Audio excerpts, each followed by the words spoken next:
สบายดีทุกคนวันนี้ฮาซิมาเป็นสางแปลงรถเนาะมือนี้มาตัดต่อโซรถมันยานแห้งเนาะเดี๋ยวสิตัดต่อได้ใช้เครื่องมือพิเศษอันนี้ก็จะเป็นรถของเราเองเนาะเดี๋ยวมาเบิ่งโซยานแห้งเนาะเข็งก็บ่ได้เข็งสุดแล้วเดี๋ยวเราสิลองมาตัดต่อเบิ่งเดี๋ยวขออนุญาตตั้งกล้องก็ได้แป๊บนึง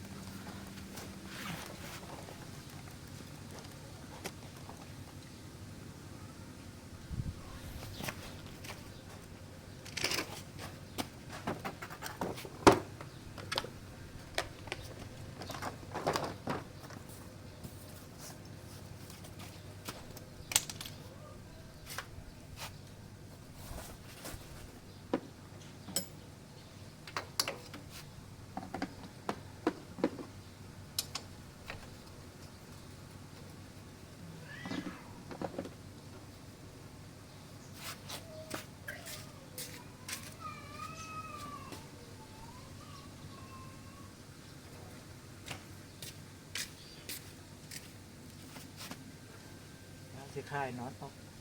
คลายให้มันสุดก่อนแล้วจะตัดเนาะมันเหลือประมาณ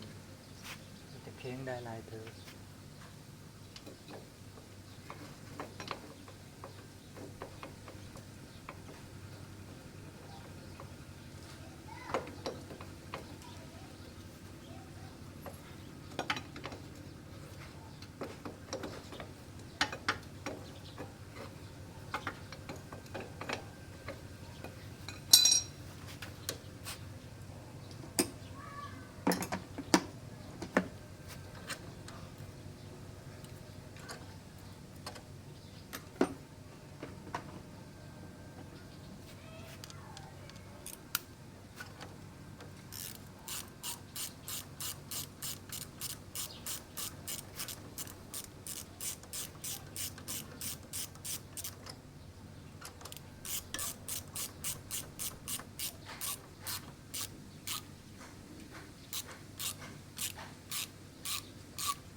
ให้มันเหลือประมาณนี้นะครับ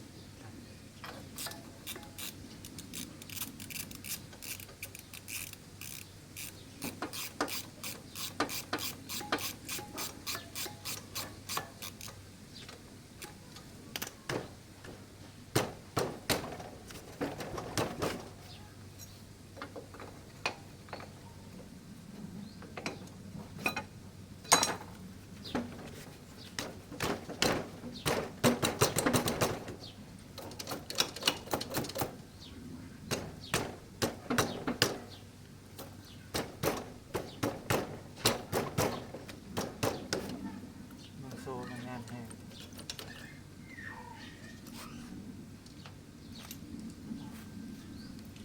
ครีมก็ใช้ครีมล็อกนะหาครีมธรรมดาแบบนี้น่าจะไปซื้อมาไว้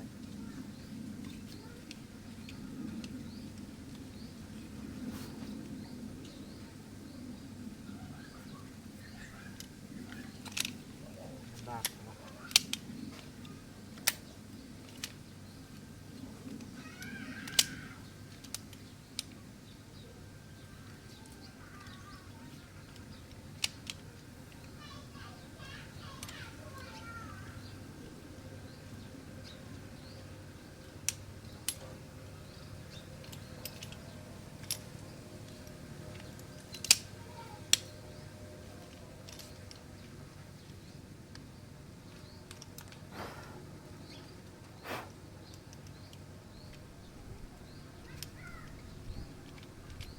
ครีมก็เป็นสนิมตื้อนะเอาจะเอาโซแน็กมาสิ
อนคือบ่มี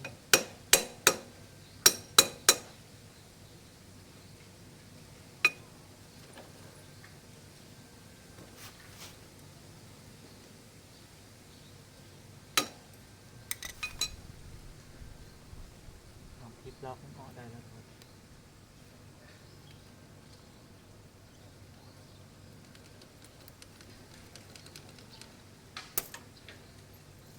เดี๋ยวเราก็วัดเอาสิเอาประมาณไหนตัด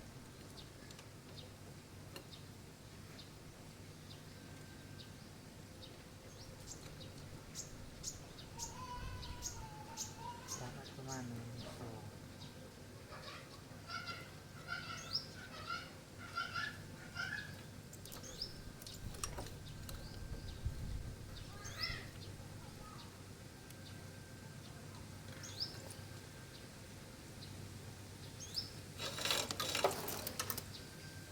ได้อยู่ประมาณ3ข้อนะน่าจะพอดี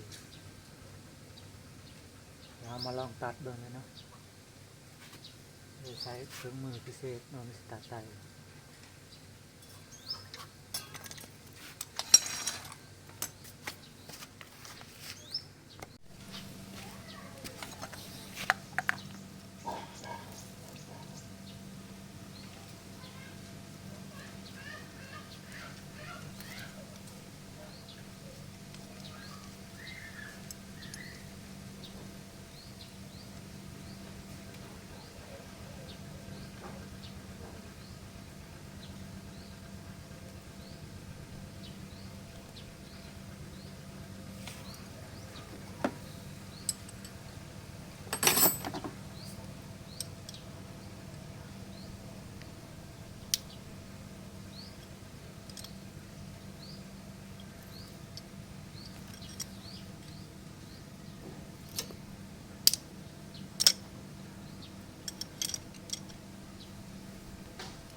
ออกมาแล้วทุกคนง่ายอยู่เลยซื้อมาไว้ใช้รถตัวเองสบายอยู่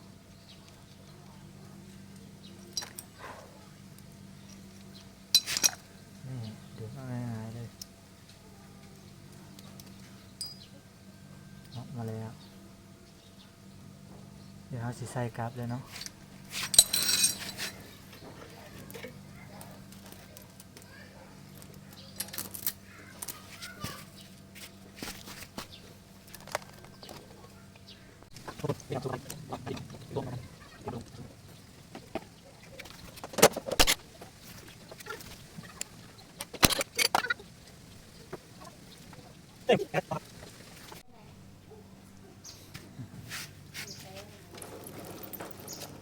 ตัดแบบตัดตามบางที่ใส่แล้วเรียบร้อย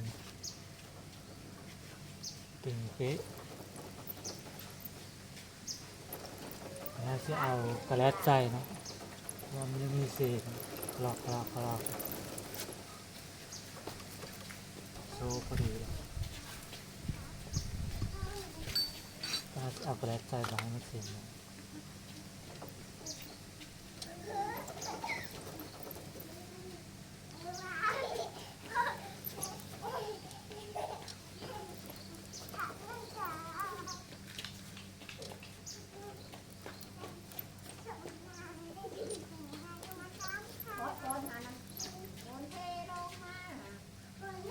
รถก็มีแต่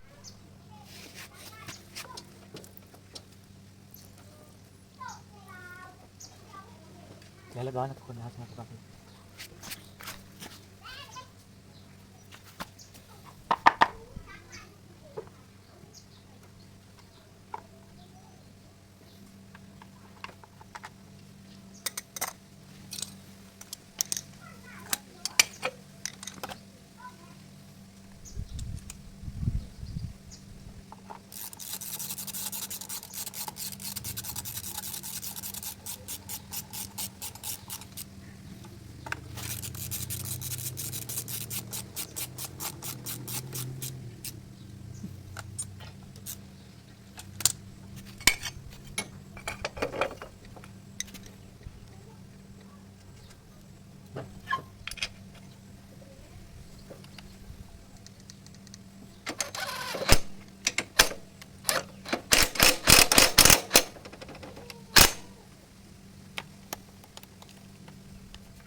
แล้วนะทุกคน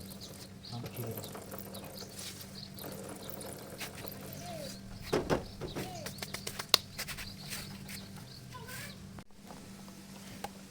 ทุกคนคลิปนี้ก็ขอจบไว้แค่นี้ก่อนเนาะ